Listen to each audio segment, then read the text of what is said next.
Hey everybody, welcome back to Throttle Grotto. This week I'm going to be doing a real quick video on installing 3-point seat belts in the Datsun. Stay tuned.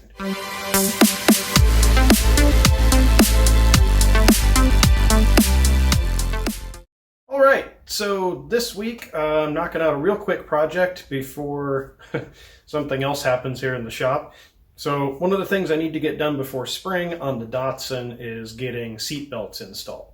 These cars originally came with 2-point seat belts installed, which is just a lap belt, which is not real safe, especially in a tiny car like this with all the big cars on the road. So what I'm doing is installing 3-point seat belts with a shoulder strap.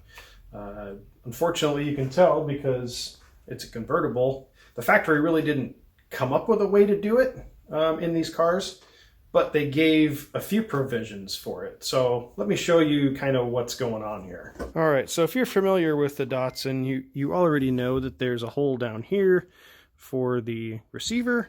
There's a hole over here for the buckle.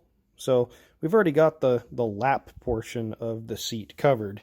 But what we need to do, the factory actually put a threaded hole back here so that you can mount a tension style return system. I'm not sure what that's called officially.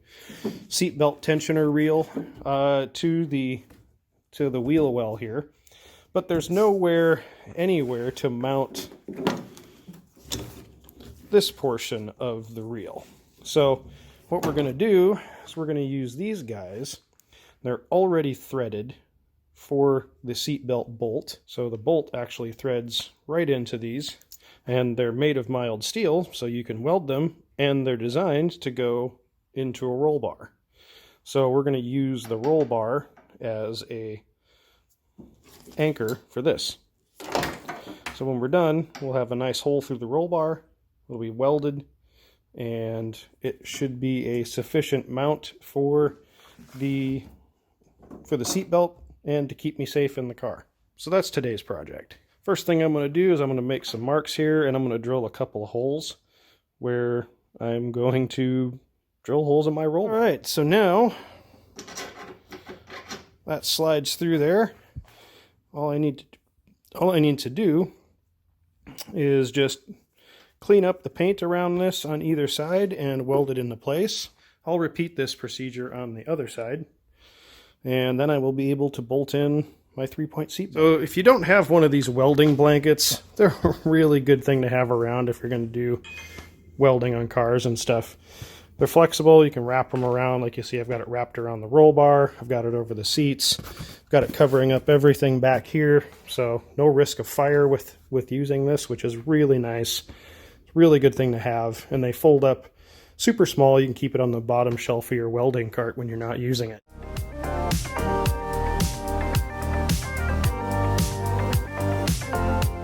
Alright, so the finished product is installed.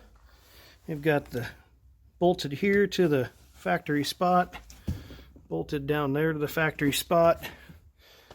They sit pretty low across my hips. I already sat and tried it in the car. We've got our triangulation point up here, and that's all good. And they stop like they're supposed to, securely fastened to the rear wheel well. So hopefully that helps you if you're thinking about putting 3-point belts in your Roadster and you have a roll bar. I thought about going with harnesses, but since I'm going to drive this car mostly on the street, the 3-points are way easier to deal with. And from what I've read online, don't take my word for it, but from what I've read online, the discussions are that 3-points are safer for the street too. So that's one more thing off the list of things that I need to do before I drive the Datsun this spring.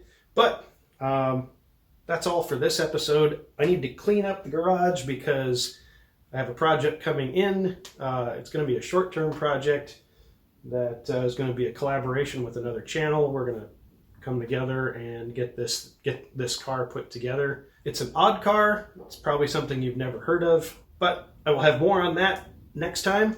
And I'm still waiting for parts for the Rabbit, so I can't work on it any further until I get some more parts. So that's it. Until next time, get out there and work on something.